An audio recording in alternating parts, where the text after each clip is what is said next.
Good evening, everyone, and welcome to today's event. I'm Karen Yarhimilo. I'm the Dean of the School of International Public Affairs at Columbia University and the Adlai E. Stevenson Professor of International Relations.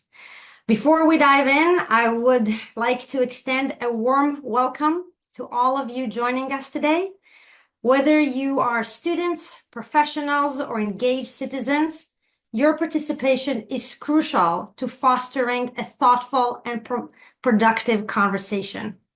We're also thrilled to be co-hosting this important discussion with Cornell's Brooks Institute of Politics and Global Affairs, and I want to extend a special thanks to Congressman Steve Israel for his leadership of the Institute and for hosting events like this one that bring together such dynamic thinkers and practitioners. Columbia's Institute of Global Politics and Cornell's Brooks Institute share a common goal: to nurture the next generation of leaders while broadening the public's understanding of both domestic and international issues. By providing nonpartisan analysis and hosting events like this one that brings students and faculty together with some of the world's most distinguished thought leaders and practitioners, is how we can tackle, I believe, some of the most pressing global issues, whether it's the erosion of democratic values or conflict raging across the world. This webinar is the latest in IGP's election series, which we kicked off this summer to help us make sense of the momentous impact this election will have on the future of American democracies and the global landscape. Today's webinar delves into one of the most critical elements shaping our democratic process: polling. As we navigate the complex political landscape of the presidential election year, polling serves not only as a tool for capturing the pulse of the electorate, but also as a force influencing public opinion, media coverage, and campaign strategies. As a political scientist, I know how the barometer of public opinion feeds into the highest level of decision-making. And from the literature, we also know that leaders often seek to shape public opinion and cue the elites to garner support for their policies. So with the election day less than a month away, we know that polls will play a major role and that they will come under intense scrutiny. So with that, let me introduce our esteemed panel. First, we have John McLaughlin, a highly respected pollster, strategic consultant, and CEO and partner at McLaughlin and Associates. With his extensive experience in public opinion research, John is known for shaping the political strategies of some of the most influential figures in modern politics, including California Governor Arnold Schwarzenegger, Florida Governor Jeb Bush, and President Donald Trump. We also have Anna Greenberg, who is a senior partner at GQR, a 100% women-owned polling and research firm. Anna brings a wealth of academic and practical expertise in public opinion and survey research. And before joining GQR, she taught public opinion and survey research methodology at Harvard University Kennedy School of Government. And her extensive work in the field has positioned her as one of the leading experts in understanding voters' behavior and political trends. Finally, I will introduce our panel's co-moderators. First is Congressman Steve Israel. Before becoming director of the Brooks Institute, Congressman Israel served as New York's Democratic U.S. representative for 16 years. Where he gained national recognition for his work on foreign policy, national security, and for his role as the chairman of the Democratic Congressional Campaign Committee. And he will be joined by Erin Sweeney, who is the Brooks School's Senior Associate Director. She has a long and distinguished career as a practicing attorney, but also was formerly an elected official in Long Island. She's also the president of Sweeney Strategies, where she advises clients on business strategies in the transportation, and security sectors. Congressman Israel, I turn the program over to you, and thank you again for doing this. Thank you for the partnership. Off you go. Well, Dean, thank you so much for this wonderful collaboration. I hope it's the first of many to come. Thanks to your team at Columbia and to SIPA for working with us to bring two eminent pollsters together for a 1-hour conversation on the state of play and what we should know about polling over the next several weeks. Very excited about this collaboration in the program. Let me just acknowledge some special guests who are with us this evening. Two of my former colleagues in the House of Representatives, Congressman Chris Shays, a Republican from Connecticut, and Congressman Tim Roemer, also U.S. Ambassador to India. They are with us. And special shout out to our pal, David Axelrod. David is a good friend to the Cornell Institute, ran the University of Chicago's IOP for some time. And I tell my students at Cornell, there is one indispensable podcast that you must listen to if you want to understand what politics is really like in the trenches, and that is Hacks on Tap. That is a 15-second commercial that I just did for David Axelrod for his friendship. Let me make one other point of personal privilege, and then we're going to get right into the questions. The only thing that I am really partisan about, defiantly partisan about, truly partisan about, is my beloved New York Mets, and they are playing as we speak. This was a tough choice tonight for me, folks, but I made the right choice. However, in the interest of my public service to you, will be breaking in if necessary with any significant breaking news about the game that is underway. Having said all that, let's get to the first question. I'm going to ask Emily Anderson, our great Cornell assistant, to share some data that just crossed my screen from Real Clear Politics. And so this is as recent as you could get. And so I'm going to ask both Anna and John, again, with such deep appreciation for giving up some of their time to do this, to take us through this. And let me just share with you what Real Clear Politics is reporting. Then my question first, if it's okay, first to Anna and then to John is, what do you make of this? What seems right? What seems wrong? What should we know about this state of play as reported by Real Clear Politics? Real Clear Politics is suggesting that President Trump is leading in virtually every battleground state, that he is up in Arizona, he is up in Michigan, up in Pennsylvania, up in North Carolina, up in Georgia. Real Clear Politics says that there are only two races where Kamala Harris is leading, and that is Nevada and Wisconsin by a hair. John, what do you make of this? Well, first of all, in an interest of bipartisanship, by the way, Erin knows this, I'm at a Republican event in Nassau County, but I took the time to be here because it's important. I mean, I'm totally flattered by the guests that you have here and the dean and the people that you have here. And by the way, right now it's the sixth inning and Philadelphia's ahead 1-0. So sorry about that, Steve, but it's, the people here are rooting for the Mets. So anyway, but with the Real Clear Politics, it's a close race. And even though it's a lot better than what we faced in 2016 for Donald Trump when I was with him, when I was with President Trump back then, there was a Hillary lock. We were going to lose that race at that point, they said, but we ended up pulling out an electoral victory.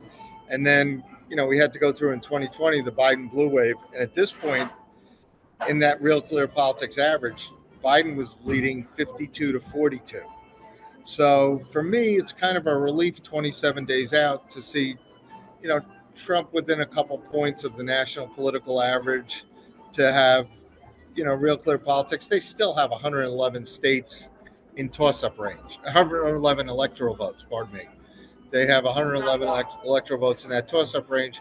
And when they're pushing them, they're saying, yeah, Trump would win 296, but it's 27 days to go. It's real close. The Democrats, I'm going to give kudos to the Democrats because they have very good on-the-ground nonprofits and organizations that are skilled at getting absentee ballots in. They're skilled at getting early votes in. And we're going to be able to actually see party registration and party affinity of the early voting in these battleground states.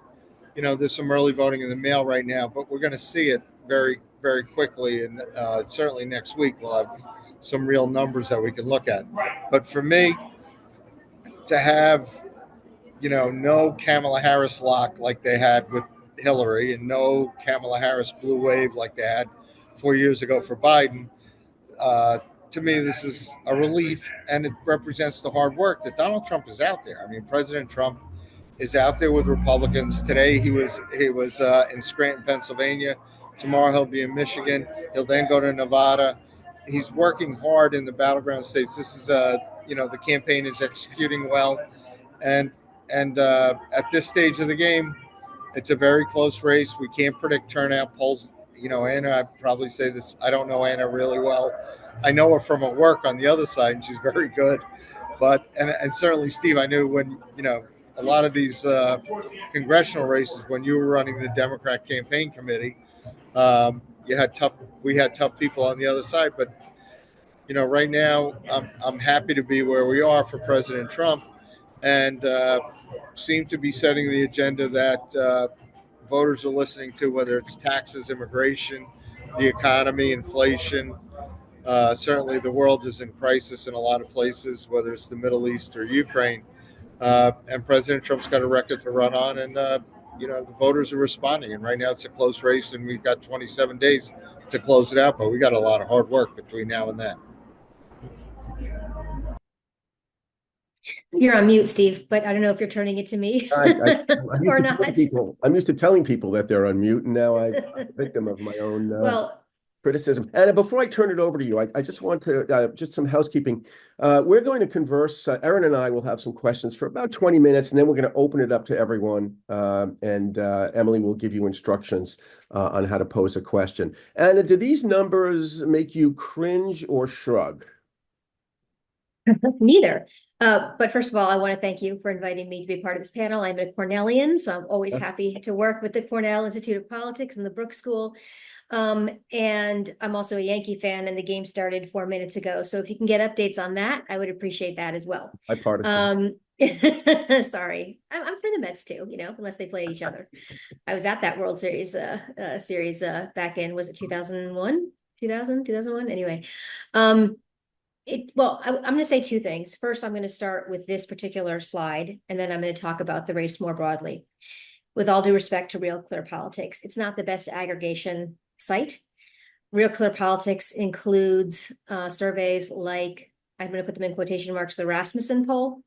And so, which is a Republican outfit that, and by the way, there's a lot of Republican pollsters I have respect for, so it's not a blanket that Republicans are bad and Democrats are good, but that poll has actually got a pretty significant Republican bias. And so I would recommend 538, which tries to kind of screen out lower quality polls, particularly at the state level, because there are so many online polls and low quality polls in these aggregation websites. And so this looks a lot better on 538 than it does on Real Clear Politics. And on 538, you know, it's tied in Pennsylvania. She's up a point or two in Michigan. So I just would want to make that point. And it's not a, nah, I don't like the Republican site. It is truly about which polls you put into the aggregation. And I would add that the best thing to look at are the high quality, mostly phone polls that are conducted by, say, the New York Times or, you know, Quinnipiac.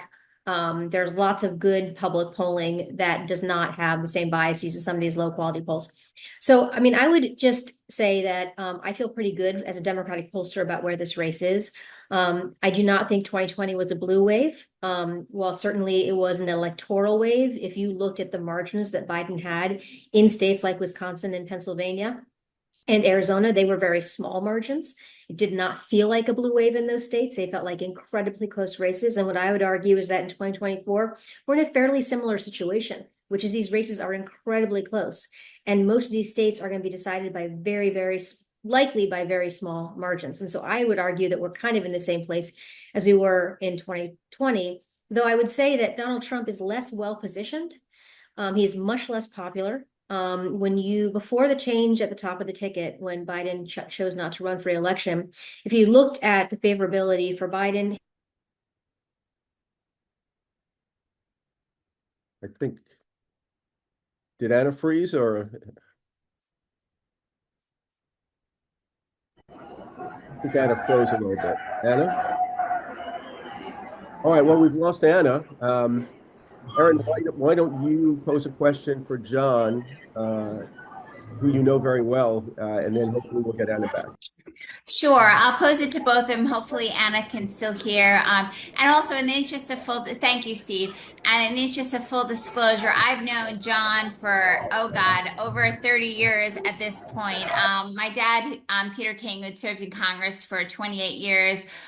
John was his pollster who managed to get him elected and reelected for 28 years. And also when I was in local government, helped me out as well. So which means that I'm going to ask John the extra tough questions to show that I'm not biased in this. Erin, before you do, sorry. Yes. I'm sorry about that. I don't know. My husband has all these internet boosters in my house and it still happens. I don't know why. I'm in Washington, D.C. proper. I don't know why. Where did I get cut off? That's the last thing I heard was you believe that Trump is not as well positioned.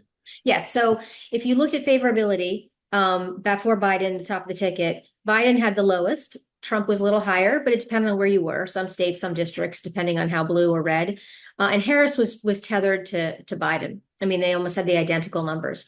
And then shortly after, we had the top of the ticket, she still had worse numbers than Trump. And then over the 2 months since that change happened, she's gone up and up and up, particularly post-debate and then for post-convention and post-debate. And now we have Kamala Harris is much more popular than Donald Trump.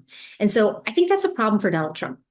And what I'm also seeing in most of my surveys in battleground states and frontline congressional districts is that he's not getting exactly the share of the vote that he was getting 4 years ago.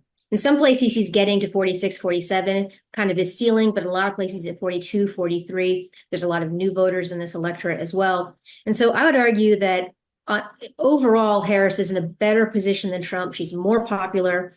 He's now the person when I do focus groups, which when Biden was the top of the ticket, I would do focus groups and they would say, why is he our choice? Why is this all we have available to us? And now that is switched, and that's conversations about Trump. Even among Republican-leaning voters, I certainly don't do focus groups with more conservative Republicans, but more swingy Republicans, even ones who are going to vote for him. It's a more of a hold your nose sort of vote as opposed to an enthusiastic support for Trump. And I will just layer on top of that something that John talked about is that there's just a much more significant, there's three advantages Democrats have over Republicans. One is money. I saw today that Kamala has raised $1 billion at this point. And that money isn't just for her campaign, it's being funneled down to state parties. It's actually being funneled to the party committees. Steve, I have no memory of a presidential giving $10 million to the DCCC and the DSCC. So funneling money down to the party committees. They have a fully funded field effort that's not done by, there are independent nonprofit groups, but the campaign itself is doing its field, unlike the Trump campaign, which has outsourced its field to Republican super PACs. And the final thing I would say is candidate quality. I believe that Kamala Harris is a higher quality candidate, but if you go to the Senate and House races, we have better candidate quality at that level as well. I'm not suggesting that Democrats are going to keep the Senate. I think that's very tough. But generally speaking, there is much higher candidate quality up and down the ballot for Democrats. So long story short, I feel pretty good. I think Kamala Harris is going to win. I think it's going to be very, very close in all of you. All right, Erin, I think we lost Anna again, but Erin, why don't you take it over from here? Sure. And John, if you can take this question first, and then whenever Anna gets back online, she can jump in. My question is broad. What's the state of polling in 2024?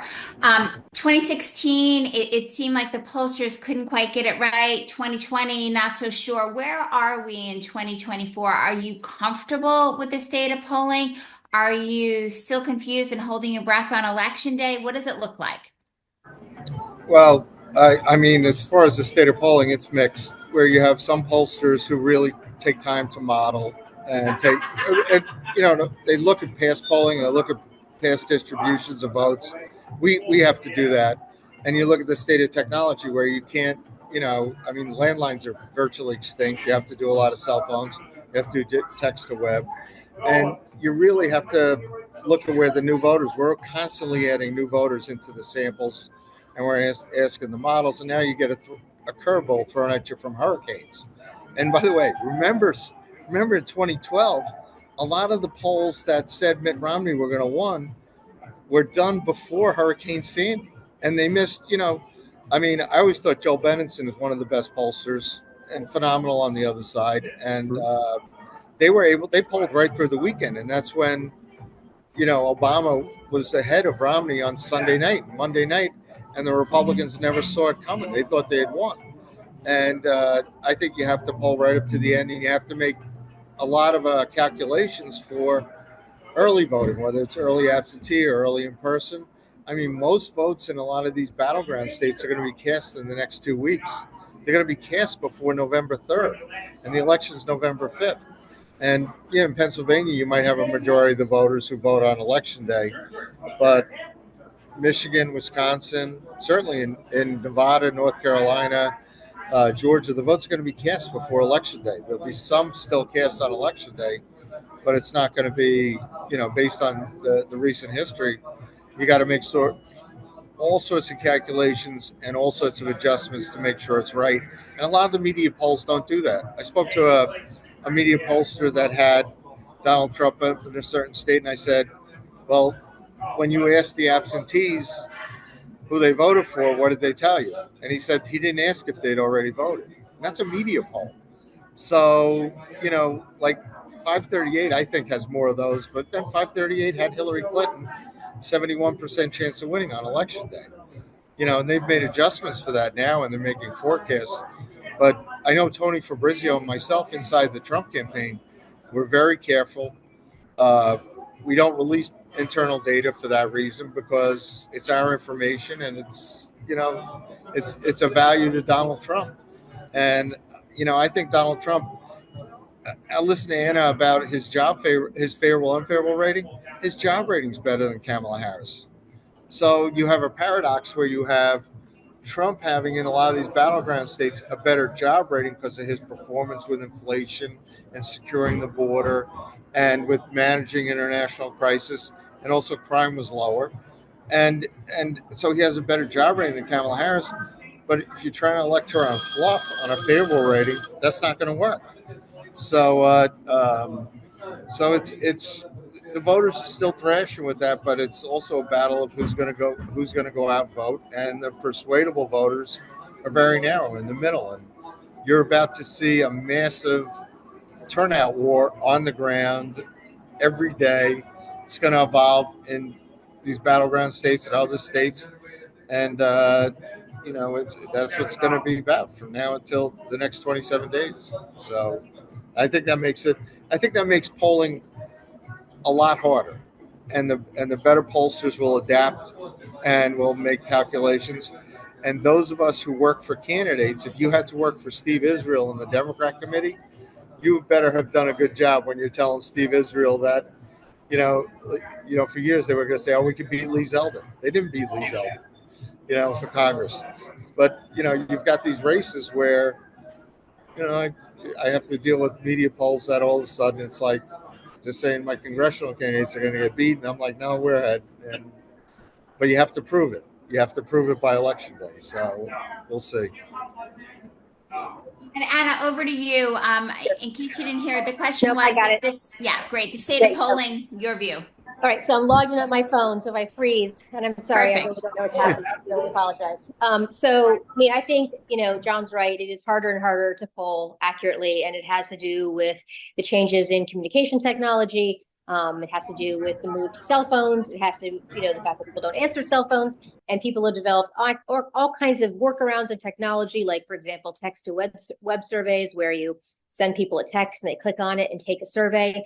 Obviously people are using online panel, but the truth is, it is still the case that the highest quality polling data is done on the phone, live phones. Landline, a bit, not a lot. We're doing maybe 30% on landline still, but there's a bunch of seniors who still have landlines, and they're a bigger chunk of the electorate than they are of the population overall, and certainly live cell phones. And why are they better? I mean, first of all, you're pulling it from a voter file, and you're pulling a representative random sample. So that is incredibly, most of these online polls are not representative samples. Some are, Ipsos, few are, but most of them are non-probability panels, meaning people who've self-selected to take surveys. So the first thing with these phone polls is you're actually talking to real voters, you're selecting them randomly. Second, the online polling and SMS to some degree do a pretty poor job of reaching minority voters and younger voters.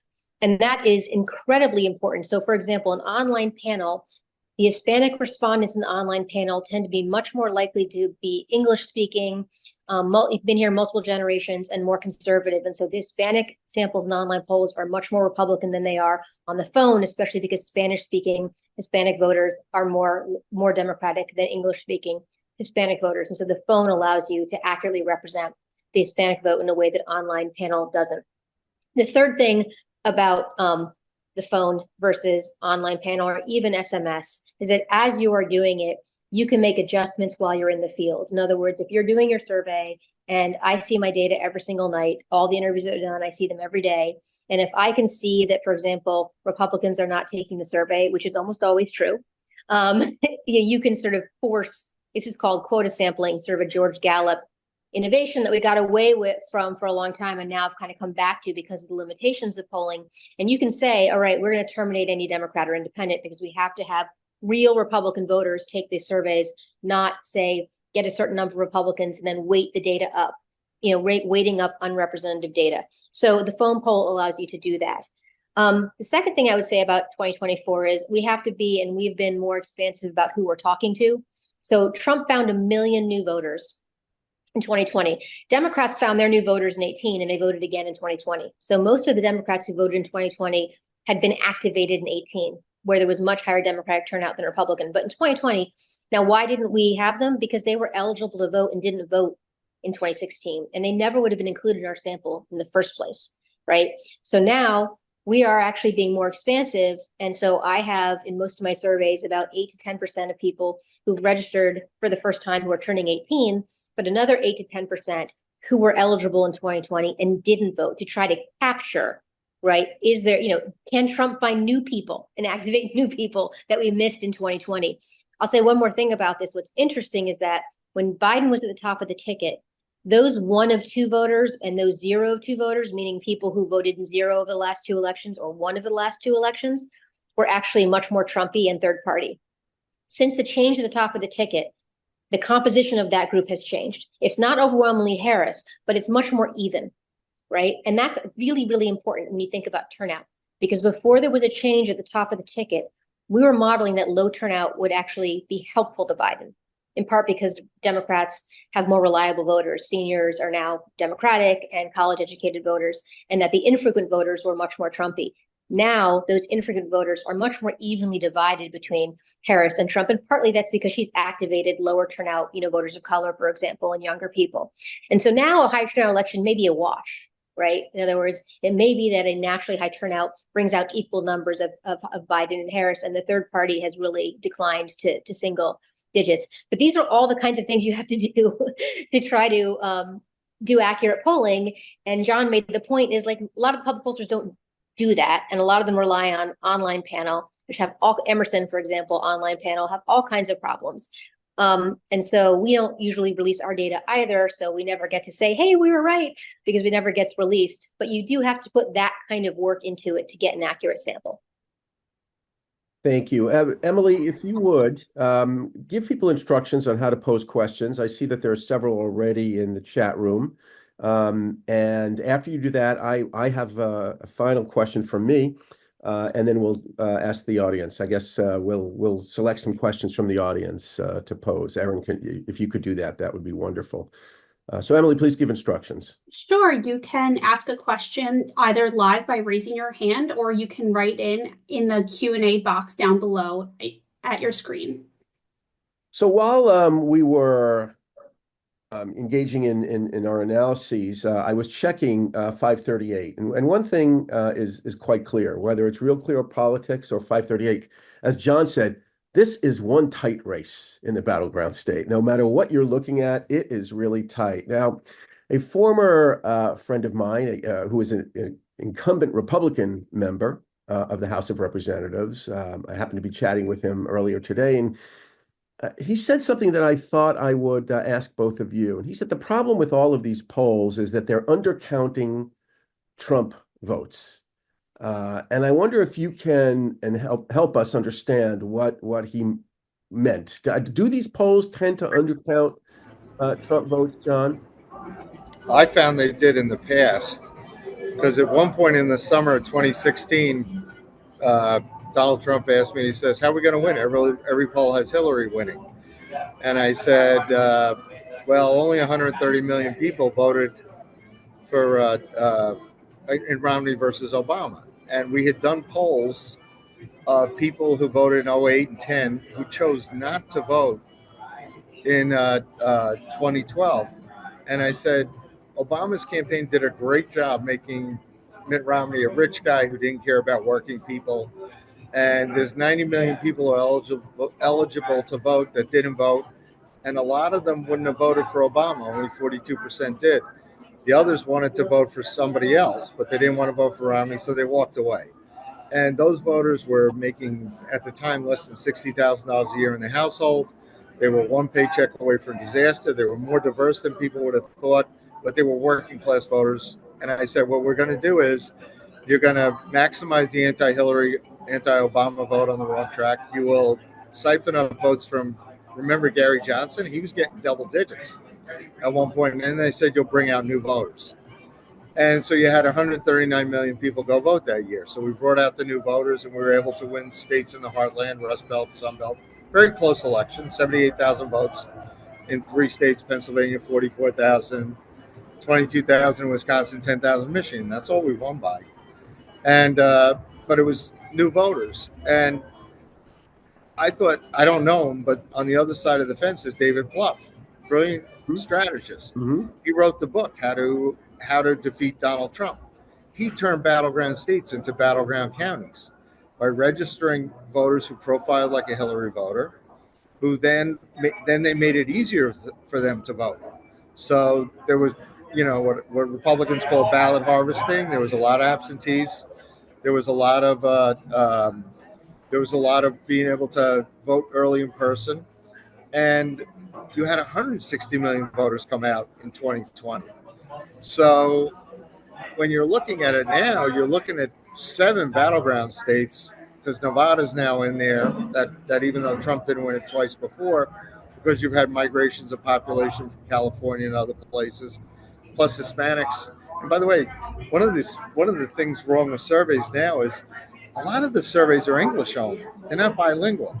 We have a Spanish-speaking polling company, Opiniones Latinas, and we did polling for Televisa, Univision, where Harris, she's still winning the Hispanic vote across these 7 battleground states. She had 55%, but Trump had 39, which was higher than he had before. And, it's not the 65-32 that Biden had. But in those surveys that we did, 30% the interviews were conducted in Spanish. 42% were in households where they either speak equally Spanish and English or mostly Spanish. And, you see these other polls that comes out, inflates our voters where they say, oh, Trump's going to win the Hispanic vote. I'm like, not yet. We called it right in 2004 with Bush when he got 44, and that was a record. But now it's like, yeah, there's a possibility we could win it. But Harris is in there with TV ads that are very good, messaging that's very good, and she's speaking to the Spanish-speaking voters. So Trump, we're still bringing out working-class voters, and by the way, we're doing better with suburban voters. A lot of people, when Trump did his a rally in Nassau, where it was a phenomenal rally, but he spoke on issues about how he's going to cut taxes for middle-class taxpayers, and she's going to let the Trump tax cuts expire, which is a $5 trillion tax increase. Capital gains will go back up. And although she said not 45, it's going to go to 32%. Well, that's still a 3% increase. That's on your home when you sell it. It's on your 401ks. So these college-educated voters that we're now doing better with suburban voters, because they're realizing they may not love Donald Trump. They may not be favorable to him, but they know they don't want to pay more capital gains on their 401ks or their homes, and they don't want to pay. New tax. Just thinking of an unearned capital gains tax. Why are you thinking about that?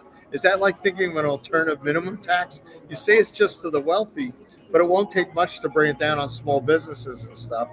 And they're talking about the death tax, lowering it to a threshold of $3 million again. So all of a sudden, a lot of these college-educated voters are coming back to Trump because they don't want to pay the higher taxes, and it's it's a bottom line kind of decision. I mean, I love the guy. I may not listen to his rallies, but I don't want to pay more in taxes, and I don't want the economy to go backwards with more inflation and more taxes. Okay. Anna?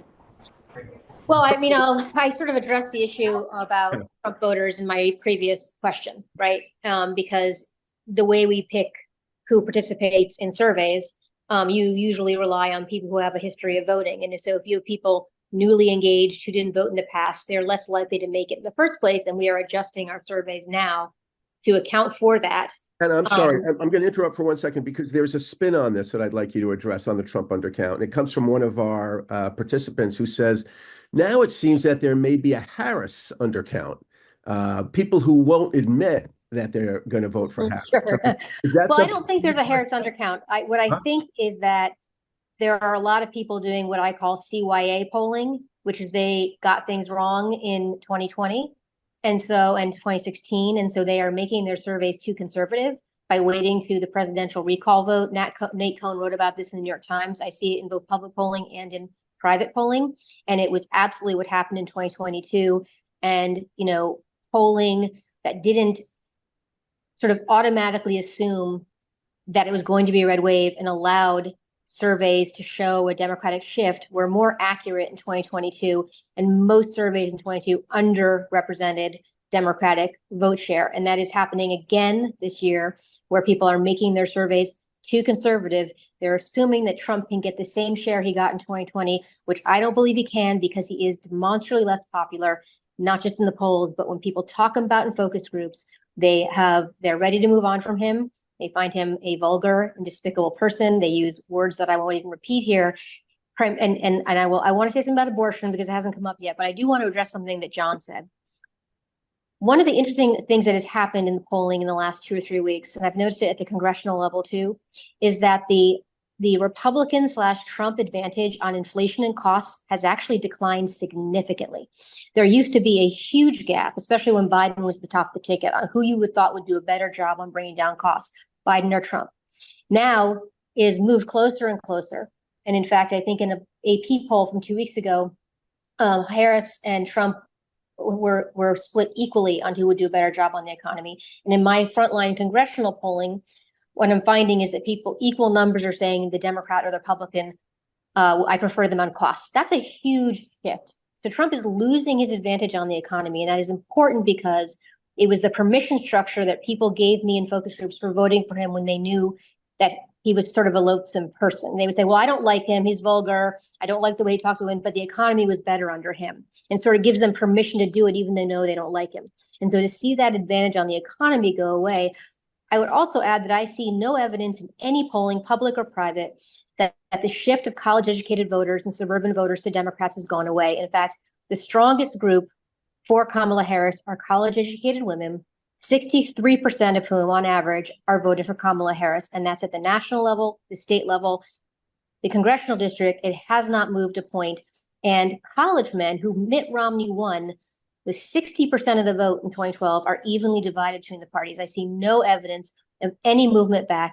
And I see no evidence that Trump's tax policy is a driver of, voter attitudes. The final thing I would say is that it's amazing that we haven't talked about abortion yet, but this is the critical issue of this election. It is, when you look at who are the most persuadable voters in the electorate, they are low information voters. They're much more likely to be women.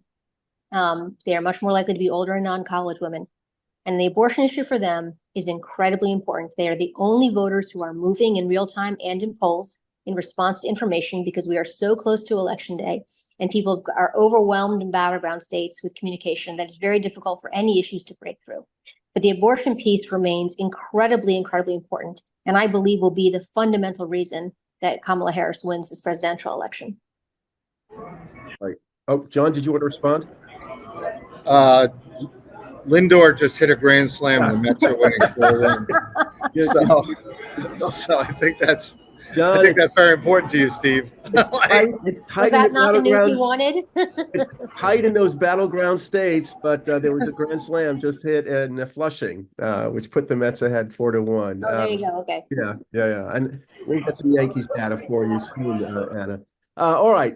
I think we ought to go to some of the participant questions. And Erin, I'm going to stay with you, but I'm going to ask you to work on some of these questions. But I will take the prerogative of asking the first question because it comes from a student of mine at Cornell in Washington, Hannah Quigley, who asks, how are things like the Democrats control the weather? A statement from Marjorie Taylor Greene today. How do those things affect these races? And I guess I'd amend that by asking, I assume that's not going to show up in any poll. And are there events when President Trump tweets or a Democrat does something silly, can you pick up those things in any poll?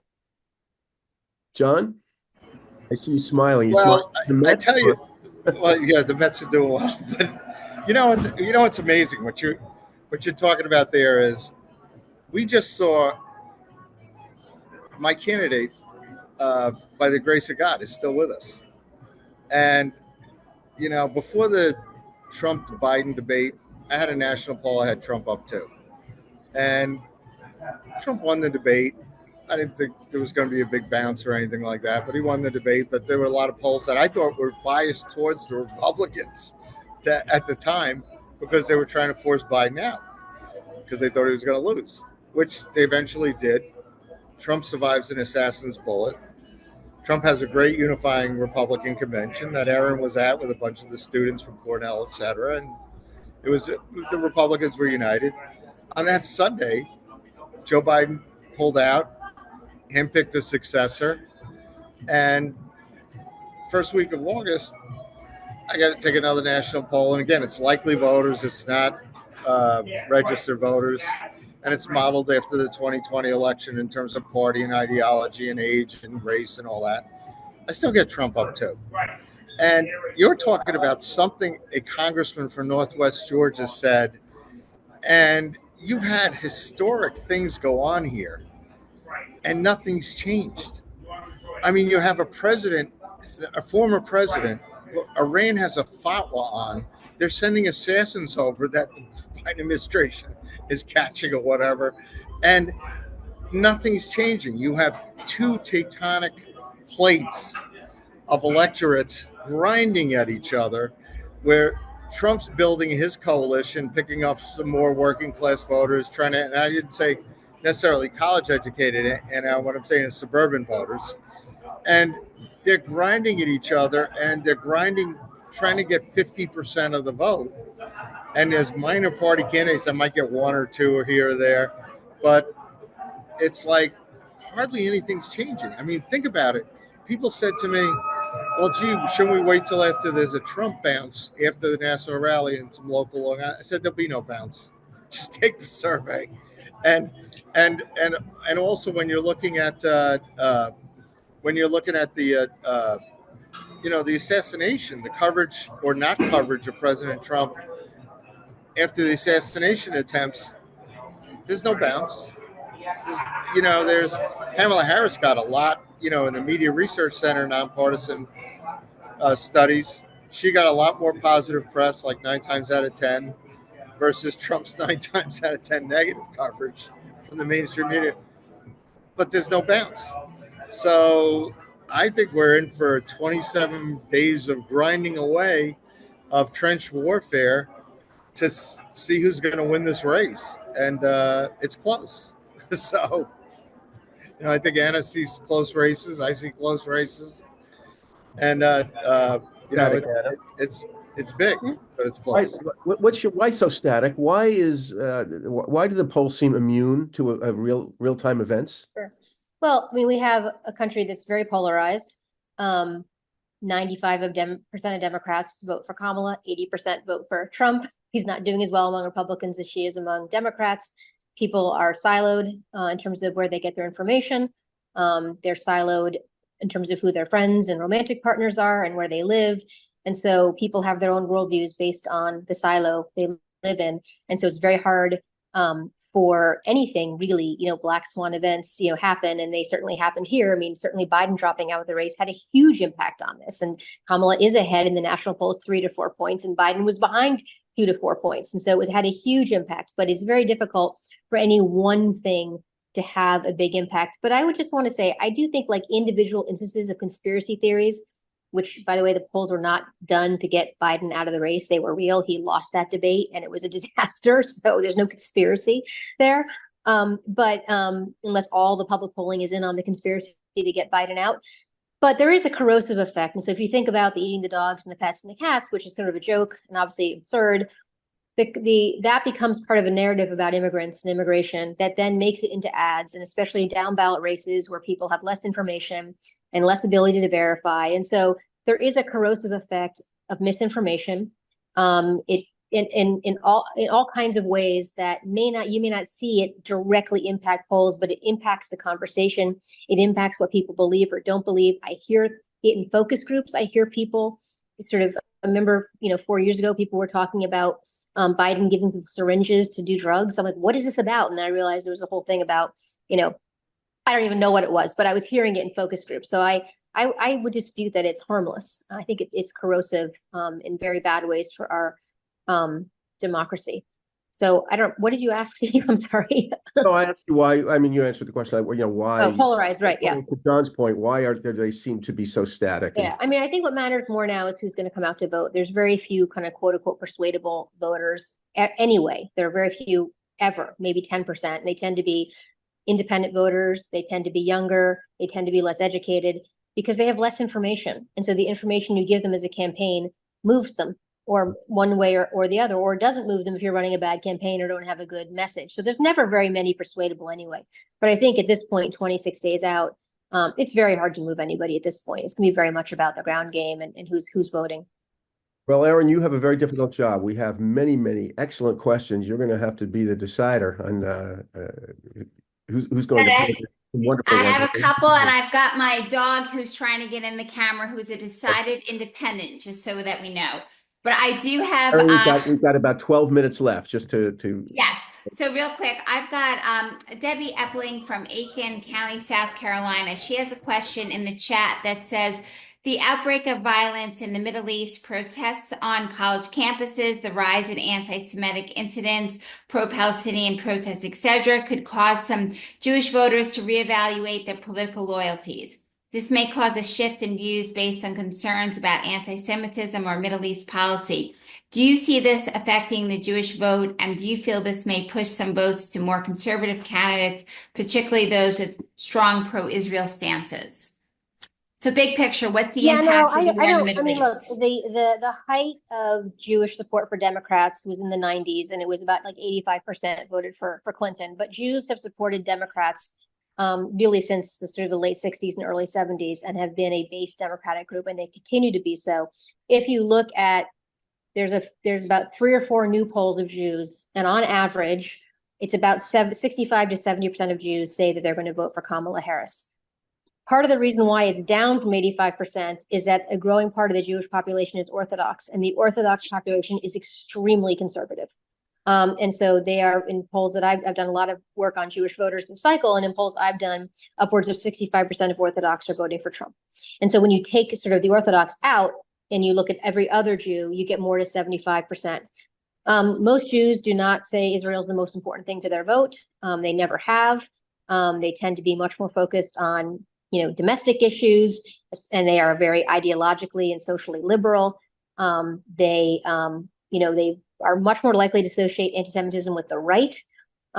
There's no question that there's some very prominent, and very wealthy Jewish donors who are very conservative, right? And kind of been pushing a narrative, especially around universities, that Jews are fleeing the Democratic Party, but there's just no data to support it. So it's down from the 90s. But we still are looking at a very strong base level of support. And to be frank, Trump is just the most unlikely person to appeal to most Jewish voters for all kinds of reasons, including his anti-Semitism. So. By the way, that's ridiculous. He's not anti-Semitic. Okay. And by the way, somebody who I polled for Beebe from 2003 through the last election, and he used to say about me, he's the best Irish pollster I ever met. I was like, how many you got over here? But Pete King, we would win Jewish votes on Long Island. We win. The difference right now, Donald Trump is seriously making inroads among Jewish voters, and it's because Jewish Democrats are rejecting where their party stands right now. It's not true. And it's It's not just just, absolutely not true. There's it no is data true. that's, I will It send you is the true. polls. I'm seeing it in I will send surveys you in the survey. Florida, New Okay. Jersey. Okay, Well, Erin could give you the email, but Trump's on the verge of getting over 40% of the Jewish vote, which would be higher than the No. 40% Eisenhower got or the 39% Reagan got in 1980. So Let me just jump in on that, because I would assume that is all, no matter who is right or wrong. The relevance is in Montgomery County, Pennsylvania. The relevance is in Bloomfield, Michigan. The relevance would be in battleground states with large Jewish populations. Am I correct? The right. national vote is not as important as analyzing what's the impact of Jewish votes in battleground states. Right. Key congressional districts also, and like you said, in Michigan, Pennsylvania, et cetera. So, but New York congressional districts, on Long Island, where we're going to flip a couple seats. Okay. So, Erin, next question. I think we have time. Yeah, sure. If I could, Emily, if you could open up the phones, I have a live question from Liam McCabe. Go ahead, Sure, Liam. Yes. Hello? Where are you Sure, from? from Brooklyn, New York, and I'm an EMPA student, graduating 25. Great. Question for both John and Anna. There is, Trump announced today that he's planning this rally in New York City. How is that going to affect these very close House races in the Hudson Valley? And even there are some very close state Senate races in Brooklyn. Very close. Could that turn the state Senate? I mean, I would just go to what John said about nothing really affecting very much this late in the game. So I don't really think either, honestly, any rallies from anybody has all that much effect. the good thing about Trump with that rally is he makes national news. And when they had the rally in Nassau, he got a message to suburban voters nationally. And it certainly helped with, say, voters in the 5 towns, and Anna already acknowledges a lot of Orthodox. But it's beyond the Orthodox vote. You're getting conservative and reformed with the Jewish voters. But still, it's like, my only thing with Jewish voters is not enough of them now. We need more. So, but in the reality of Madison Square Garden, it's going to be a national news story. It's already a national news story. So, right, they're comparing it to Nixon, to Nixon's, I don't know if you saw the New York Times, but anyway, not favorably. we will get, and by the way, you missed the point on the rallies. The rallies are a point of activism where we've got 4 or 5 times the amount of people apply for tickets. We got their emails, we got their cell phones, we got ways of contacting, motivating them, getting them to turn out more voters now. So, and in Madison Square Garden, you get people from New Jersey, you'll get people drive over from Pennsylvania.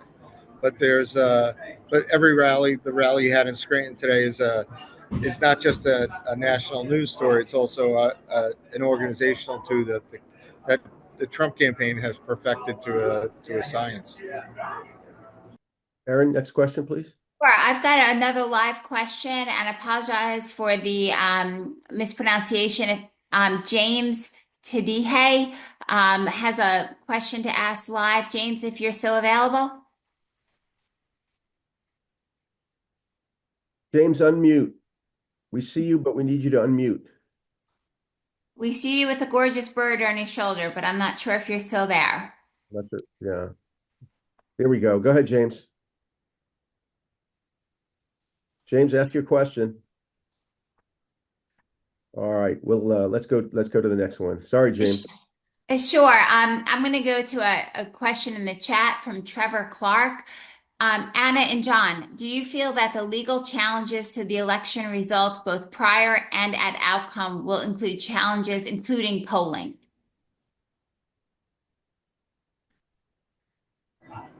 I'm, I'm just trying to get through election day. I'm like, not worried about.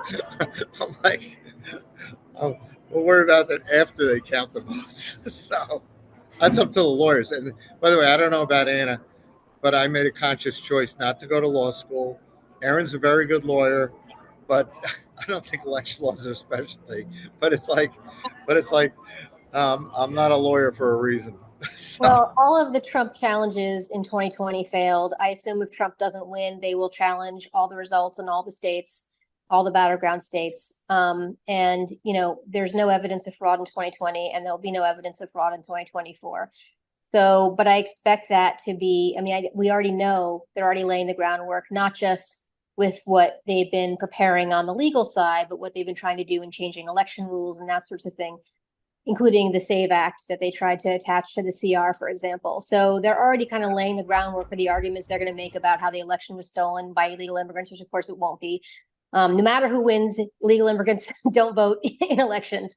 And so we should expect that, you know, and so I actually think that the challenge will be if Harris wins and wins by very, very small margins, you know, she really, in order, it's going to be chaos, and there may be violence, and it's very scary. I don't think it has anything to do with polling, but I'm very apprehensive about it.